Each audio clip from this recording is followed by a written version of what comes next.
Uh, excitement all around. So, on this week's episode, we're going to be primarily focusing on the state of portable gaming, and I'm using that word specifically as opposed to mobile gaming so that not everyone thinks we're just discussing, phones or games that you play on your phone or your tablet. We're also talking about, the PS Vita, the Nintendo 3DS, 2DS, and so on. So, Joe, you had a lot of thoughts on this. What do you think is the current state of portable gaming? Man, that's a ridiculous question. I don't even know. I don't even know how to handle that. Well, for I think for portable gaming, when I say portable gaming personally, that means gaming dedicated portable consoles. That's what that means to me. So the current 3DS and the PS Vita. I think both systems are really awesome. I think that the Vita is lacking in third-party support, unfortunately. I don't think the install base is where Sony wants it to be. I think the NPDs for March were really scary for the Vita. It was nearing 10,000 units sold in a single month. That's really bad. Like, that's really, really bad. But the 3DS is still moving like gangbusters, so the market is obviously there. And the 3DS is probably home to some of the best games I've played in a really long time. Now, why do you think with the Sony brand and the PlayStation name specifically, why do you think the Vita is having such a hard time gaining enough market share? I don't. I mean, I think I want to clarify this by saying that I think that the PS Vita is an amazing device. It's really awesome. There are some fantastic games on the platform. One of my personal favorites from last year was Tearaway, which is a PS Vita exclusive. However, I think that Nintendo dominates the handheld gaming market share because of titles like Pokemon and your Mario games and Zelda games and stuff like that. Stuff that always makes the money and will always show up to continue to dominate in sales charts. In the last year alone, we saw a crazy, now I'm talking 2013, a crazy lineup for the 3DS. Animal Crossing, brand new Pokemon titles, Fire Emblem, a bunch of other business that came out in the same year. It was amazing for them.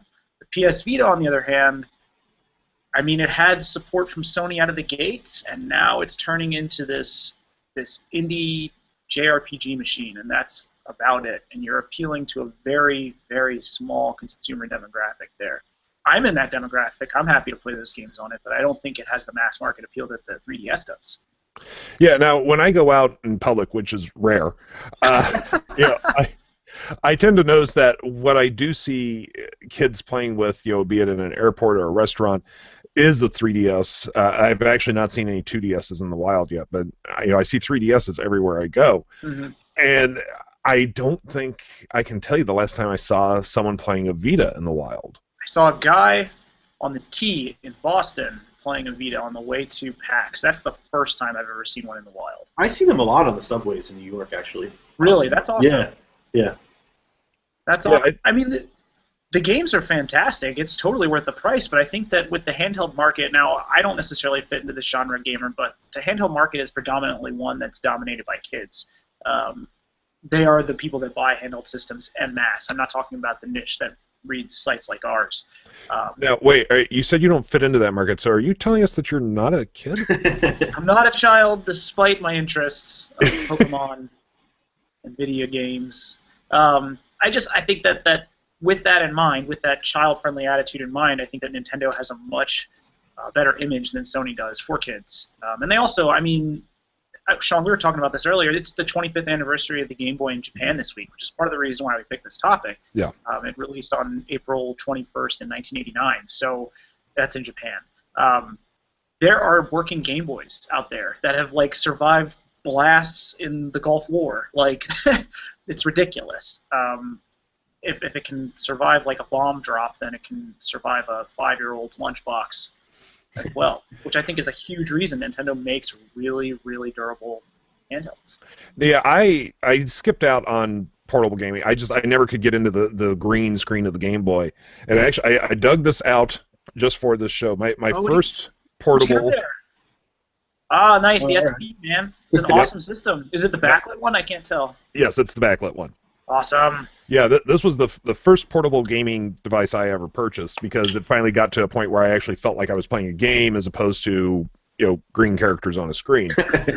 That SP is my favorite gaming system, period. And of course, Tetris had to be one of the first Nice. games I I purchased. think Gunstar Heroes is the game that's still sitting in my SP. Yeah, and the only second handheld I ever picked up was, of course, the 3DS. Not the 3DS XL. It came out after I purchased, of course, and I Yeah. just can't bring myself to go out and See, buy I another traded one. mine in for the XL after I saw Ashley's back at CES. I was like, all right, this is pretty nice. Yeah, dude, the XL is infinitely better. It's much better battery life, obviously better screen size and everything. It's probably the best portable on the market right now. Yeah, I know. I've been tempted to trade in and get the XL. I keep trying to talk myself out of it. It's good. It's good. What about mobile games? I try to kind of avoid them. I know that sounds terrible. The only way I'll play a mobile game is if a good friend comes up to me and says, dude, you need to check this out. That's the only way that I play mobile games these days. Well, Todd, just before we started recording, you were talking about your latest addiction. Yeah, Hearthstone. I actually really like it on my iPad Mini, and I don't know. I'm kind of like always going through the App Store looking for new games to play, and recently they're mostly like all these free-to-play titles, which Hearthstone is.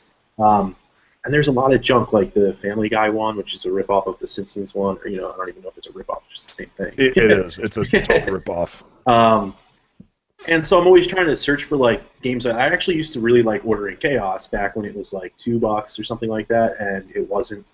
It's sort of like a World of Warcraft, but it wasn't really pay to play. It cost money, and then you could earn stuff inside the game.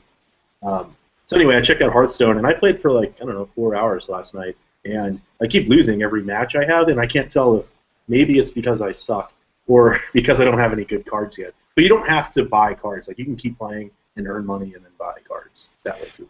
Well, Joey, one of the things you said to me once about mobile gaming is that, and correct me if I'm misquoting you here, but you viewed it not so much as gaming, but more as time wasters. Yeah.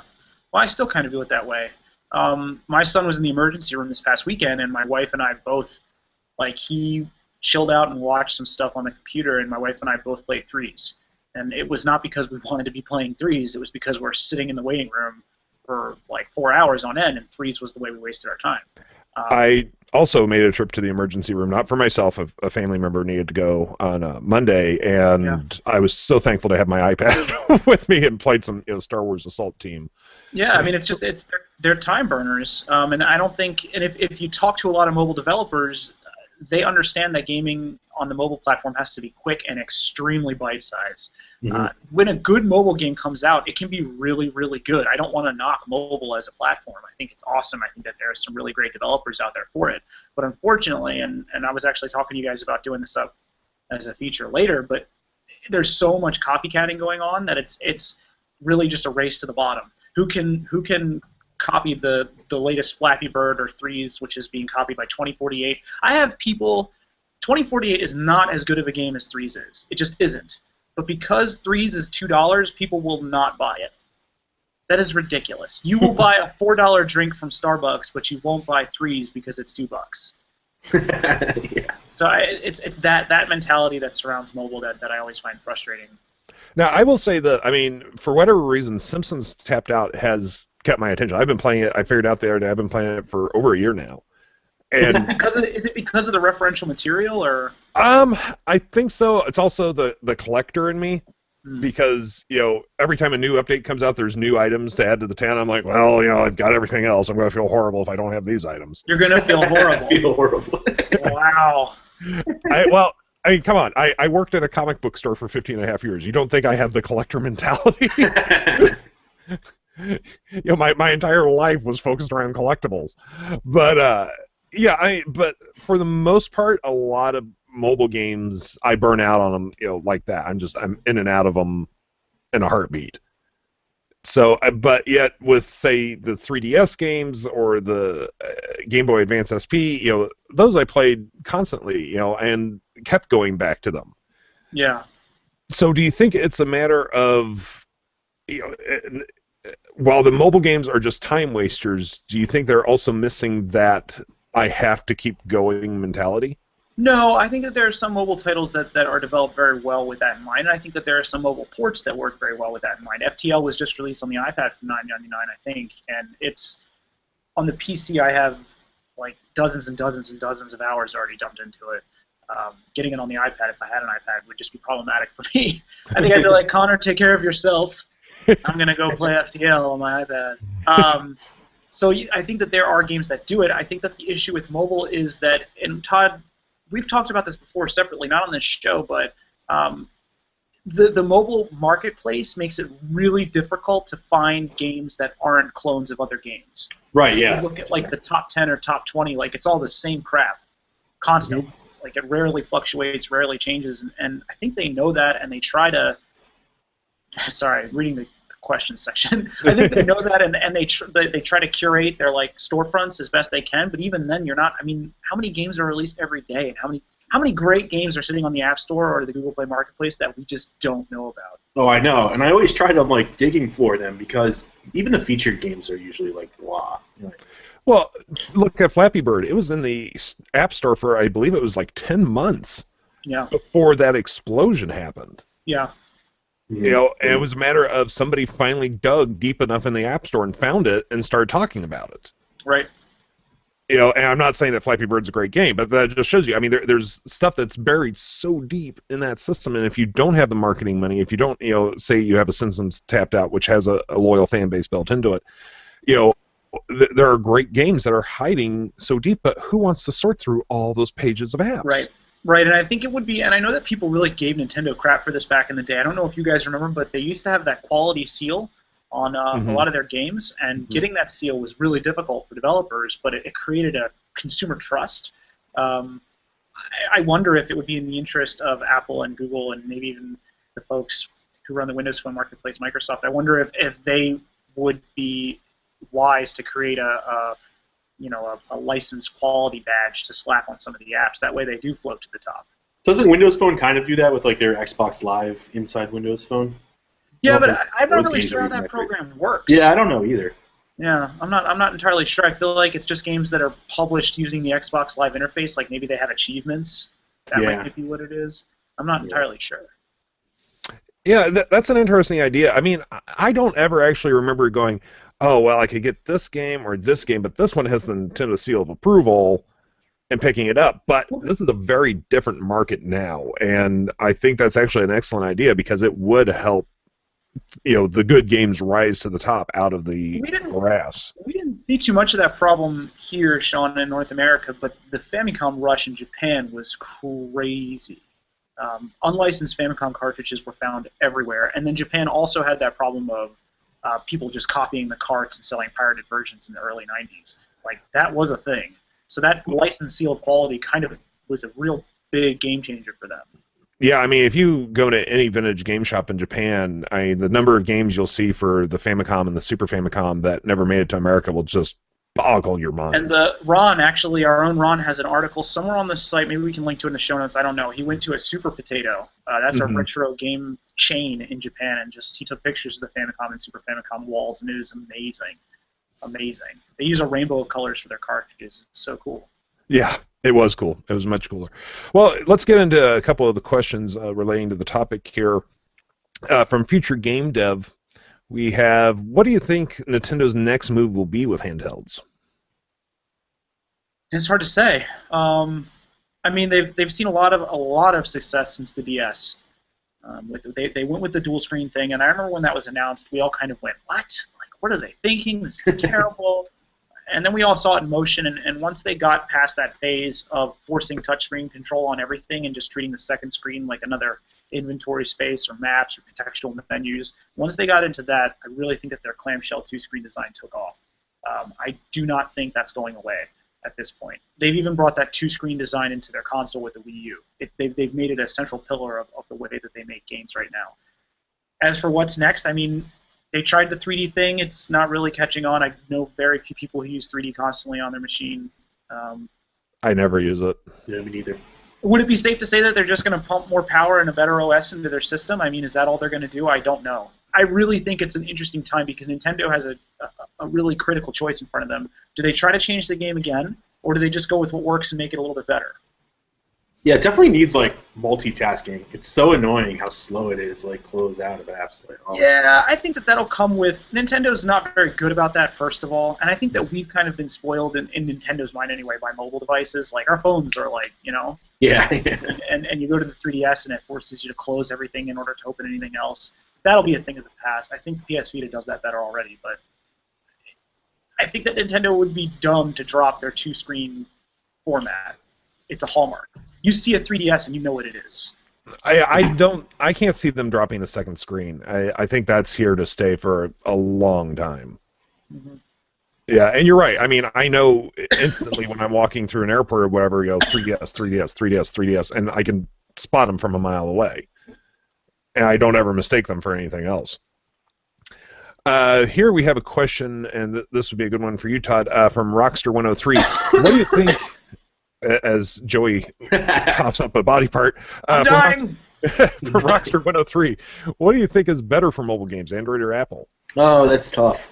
Well, actually, there's an article this week from, I think it's the Wall Street Journal, about how they're both sort of battling over developers to get the better games in their app systems first and have exclusives. So that's a war that's going to continue to wage on, and obviously Amazon wants to be in there too. What has better games? I find myself playing games more on my iPhone and my iPad, but that's just me. I think right now I'm like Hearthstone, and it came there first, which is sort of telling in who gets the games first on each platform. But then it goes into how you use your games. I mean, if you're streaming them on a TV or something like that, I mean, you could plug in an Android tablet to your big screen TV a lot easier, use it with like a mouse and keyboard, and then the Apple TV with AirPlay and stuff like that too for some games. So I don't know. I say iPhone, but I know a lot of people are iOS, but a lot of people are going to disagree with it. Well, I think the main problem with the Android app situation is their store is even harder to shop through than iOS's. Mm-hmm. And they also, even though there's not really a quality control with iOS, they at least check those apps before they get out there. And as we've seen with Android, all sorts of things have gotten through. Yeah, it seems like I know there's a lot of copycats, but at least you can sort of navigate the list a little easier. Well, Windows Phone is the best for games. Why don't you just laugh? Because there's only 8 games. And everything's just like a rip-off game. Yeah, it's unfortunate. Here we have a semi-pro tip from someone named John Q. Yeah. Not sure who that is. Speaking of $4 Starbucks drinks, semi-pro tip, I get a lot of mobile games from Starbucks for free. They always have those redeem cards for games, apps, music. That's a good point. However, just rub it in that I don't have a Starbucks in my town. I hate Starbucks, Sean, so there's that. Just stop in. They're usually on the sugar table. Just walk in, grab a card, leave. Yeah, thank you. There we go. The sugar table. The sugar table. Mine's on like the checkout counter, actually. Yeah, right next to their Yanni CDs and everything else. Yes. and don't forget the tip box. Yeah, right. Which you can now do from your phone. Quick poll: who here has ever tipped a Starbucks? I did it once. With the phone app. When that app was launched, it like pops up like tip your barista, and I was like, that's cool. I've tipped other places, and I don't try to avoid Starbucks. Yeah, well, when I do go to Starbucks, I'm sorry, baristas, I'm not tipping you. Ouch, man, they're there to serve, dude. That's messed up. Nope, sorry, not tipping the Starbucks baristas. I'm a horrible human being, I admit it. This question from Sumer Chandra, which I know he's going to tell me I've mispronounced his name. Which console do you think has the most potential? PS Vita versus Wii U versus Shield? Well, the problem is the Shield's really not a console, and you're talking with the Vita and the Wii U, you're talking about a portable versus a console, a television console. So, Joey, you kind of want to field this one, or is there really any way to compare them? Well, I think to answer your question about potential, I think that you have listed 3 platforms which are, for better or worse, struggling, which I think is the most interesting thing about that list. The Shield, I have not been a believer in since day one. It's an interesting idea. It's a niche product with niche and limited appeal. On the go, it's no better than your phone with a nice controller, and at home, it's just a way to stream your PC games. Okay. That's the Shield. It's cool in concept, and for the market that it appeals to, I'm sure that they're really jazzed to have it. But the PS Vita and the Wii U, we're talking about 2 entirely different experiences. The benefit of the PS Vita is console-quality games on the go, and the Wii U is a unique way to play the games that you already play at home. I don't know if they can really be compared, other than they're not performing as well as their parent companies wish. So I'm not really sure that those 3 things are in any way similar. They all have the same potential at this point. They can only go up. So I think of those, I like the Wii U the best. That's just my own opinion. I mean, I love my Wii U. I play the crap out of it. And whenever company comes over, I will say this: we either play, if we do play games that aren't Cards Against Humanity, we either play Yes. like multiplayer games hooked up to my PC, like on my big screen, or we play Wii U games. There's really no in between. No one says, "Bro, you got that shield?" Like that doesn't happen. So, Yes. I don't know.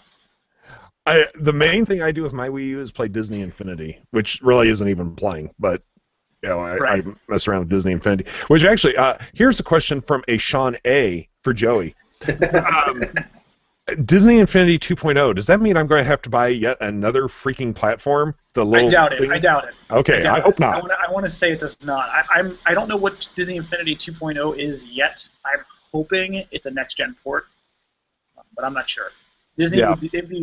they'd be real jerks to say, all that crap you just bought, buy it again. It's 2.0. Like, oh man. Or what if they go lightning cable on us? Oh, Like, we're at the same platform, but you got to upgrade. Don't worry, we sell an adapter for $30. Hope that's cool. all I know is, hey, Captain America's shield's in the trailer, so I'm in. Yeah, as soon as I saw it, I went, well, Sean sold. That's good. They've got at least one customer out there. Okay, let's see here. We got a question from our weekly contributor, Sasha, who even put the pronunciation here for me, Sashin Bahal. What kind of I don't even influences? think you did it right. His pronunciation's sitting right there. I know. Sachin I probably Bahal. still did it wrong. Sachin Bahal. What kind of influences has the Nintendo Game Boy had on all of your gaming lifestyles? Well, who wants to start? I mean, I'm pretty sure we've all kind of owned it, although Sean just said that he didn't really. I think I still try to replicate how much fun I had on my Game Boy as a kid. I'm not sure I've gotten there yet.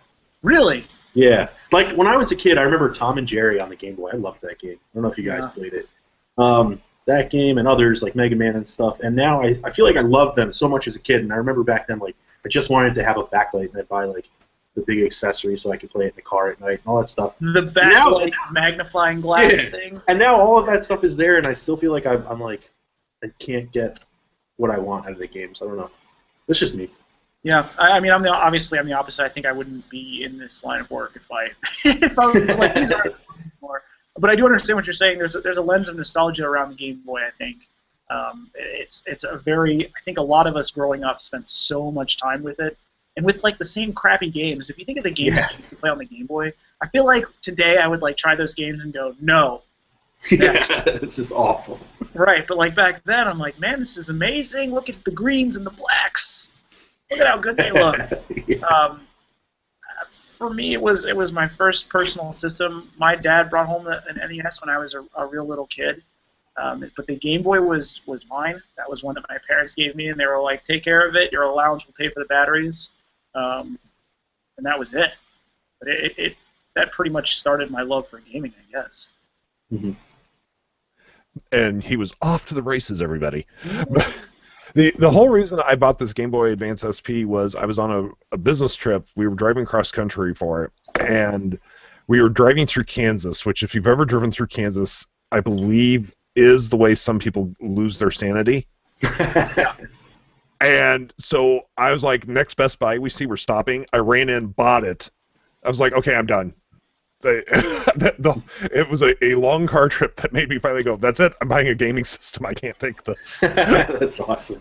It's good, man. What game did you buy with it? Do you remember? Yes, I do. I bought the Tetris, and I bought Metroid. Nice.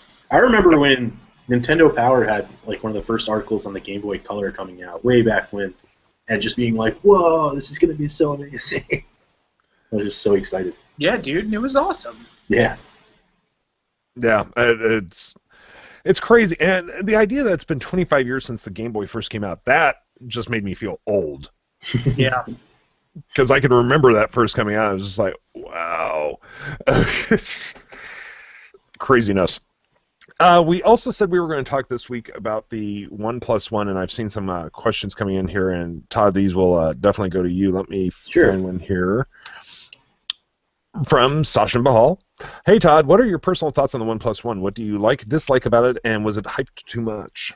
No, I don't think it was hyped too much. I mean, this is a company that needs to hype their products, and at its price point, $299, I think it's great. The hardware is awesome. Snapdragon 801, 3 gigs of RAM. That's more than the Galaxy S5 has. 5.5-inch screen, bigger than the Galaxy S5. Like, this is a great device for $300. Here's my question: I don't know how they're paying for it, or how much money they're making off it. We know the bill of materials for the Galaxy S5 was around like $265. So what's that leave them, like $33 in profits? And I don't even think they're making that much. So the hype is what's needed. Like, they need to sell this thing. Well, what boggled my mind was the 64 gigabytes only $50 more than the 16. $50 more. Yeah, it seems like they're like pricing it right around cost. That's my. I mean, if you want to buy it and send it my way, that sounds good. Yeah, right. Like, that's the other thing, right? So they don't have an actual launch date yet. They just have this promotion where you can smash your phone and have a chance at winning one of 100 for $1. So let's see when it starts shipping and how many orders they can fill and all that before we start, praising this device. But we'll see. The launches. I mean, the device itself seems really compelling. It's very compelling. I mean, it's half the price of another phone, so I can't figure it out. Yeah, I mean, my only question, I've never rooted an Android phone, so Todd, maybe you can answer this. Is it going to be able to run every Android app out there because it is Android underneath the CyanogenMod? Yeah, it should be fine. It's still Android 4.4 KitKat. I don't think it'll have Google Play services. I don't think they're licensing that. But everything else will work. With CyanogenMod, they know what they're doing. Oh, yeah. But it's going to be very, very interesting to see how that phone does. And it's going to be hard, I think, to explain if it does get carrier deals, it's going to be very hard to explain to a consumer what exactly CyanogenMod is. I doubt it'll go through carriers. I don't think it's going to be one of those kind of devices. Especially because you look at U.S. carriers. Like, these are people that are partnering with Android manufacturers they've worked with for years. And for others, it's really hard. That's why Lenovo in the United States basically bought Motorola to get into the market here. So we're not going to see OnePlus on U.S. carriers. Not the big guys. Super shock. From a future game dev, and Joey, this is one for you. With phones growing in size, do you think gaming handhelds will start taking that trend too? Haven't they kind of already done that with the 3DS XL? Well, I mean, Nintendo's done their XL thing since the DS. That's not new. I think that there's a fine line to walk for those systems. I don't think that they're going to get much bigger. The PS Vita slimmed down. The 3DS blew up a little bit. But the whole deal with portable game systems is that they maintain that sense of portability. And you have to remember that the country that these systems are made for is Japan. We are tertiary markets here. We're not where the designers focus. It's the reason why there are apps like Nier and Spot Pass inside the PS Vita and 3DS respectively. Like, those are very Japanese-centric things. The design is Japanese-centric. The click that the clamshell makes on the 3DS, that is a Japanese thing. That click, man, that's like when you hear a clamshell phone in that country, that's what they sound like. So with that in mind, I do not see them departing from something that country likes so much. We're not going to get bigger handhelds because it doesn't make any sense there. That's interesting on the click. I love that sound. The click, that is so Japanese, dude. It's so weird. That's part of the reason I haven't upgraded to XL is because the 3DS is such a perfect size for me when I'm traveling and going through an airport or whatever. Mm-hmm. The XL, while I would love the extra screen real estate, the overall size makes it a little bit limiting in how I can carry it. I mean, I don't wear baggy jeans really, and I was able to pocket my XL at PAX East and carry it around for street passes while on the show floor. It didn't bother me. I imagine you probably wear bigger jeans than I do, Sean. I don't think it bothers you. So, you should give it a try. Do you have anyone nearby that has one? Because it is bigger, but I don't think it's as big as you think. No, I played with Ashley's at CES like Todd did. I have to admit, looking at that screen, I was like, oh, I want you. Yeah. I want you. I want to take you with me. Here's a question for you, Todd, from Rockstar 103. What kind of software do you think the phone blocks will use? Android, Windows, or something else entirely? Android. It's owned by Google. Yeah, I can't see them. They're actually building in support into, I guess, the next version of Android, support for modular-based smartphones. So wait, hold on. If phone blocks to Project R or whatever, what if then instead of like updating major OSs over the air, you can go to a store and buy a new module and just put it on your phone? That'd be cool. I mean, I don't see it being out of the question, right? Because I think if they have any kind of module with your storage on it, then you could certainly do that. I mean, these days... I'd like a 64 gig storage thing that also has the newest version of Android installed on it. Yeah, right? Like, it seems plausible, and it could be sold direct from Google through Google Play. These days, and this is sort of one of the things we're dealing with Project Aura, we have what's called System on a Chip and SoC, so it actually combines a lot of the aspects of a phone into one power-saving module, one chip. And so with modulars, they're kind of splitting it up a little bit, and so it kind of does open that up for possibility. Cool. I just want to get the module with Snake on it. It's funny because we went from all of these parts, right, like when you look at a computer, to now system on a chip, because it's super efficient and saves on battery life, and now we kind of like want to spread them apart again. Yeah. But it's true. It's true. Yeah, I think it is going to be Android. That doesn't, though, preclude the idea that someday you could buy a module with another OS on it. Right. Which would be very interesting. Yeah, I wonder. I mean, it would just have to support it, but if this is all open source and stuff, then... This question from Sumer Chandra, and it's one I hadn't thought about in a long time for Joey. Do you think that the Xbox will launch a handheld console in the near future? No. No. I wanted them to back at the age of when the 360 first launched. There were a lot of rumors circulating at the time that maybe they would get into the handheld market. The Windows Phone and the Zune, those were their two chances to go that way, and they just didn't. So I don't see it happening. They have no reason to dip their toes into that space, and they have directors right now that would rather see them kill off the Xbox division than keep it, which is stupid. But yeah. That's something that they're talking about. I can't see the company getting behind a brand new platform when they're trying to kill off the Xbox One internally. At least some people are. I'm not saying that that's the whole Microsoft mentality. No, to answer your question, I do not see that happening. Not even in the near future, but like the future period. Now, you mentioned a product in there, a Zune? You know what? If you want, I can go out to my car right now and get my Zune, because I still have one. You were the one guy? I am that guy. I was the one guy who liked the original Zune. I didn't have a review somewhere to prove it. Oh, I don't have any reviews. I still have my Zune. It still works. I love that thing. Yeah, everybody makes fun of me. No, dude, I'm not going to make fun of you, Todd. It's great. The UI was great.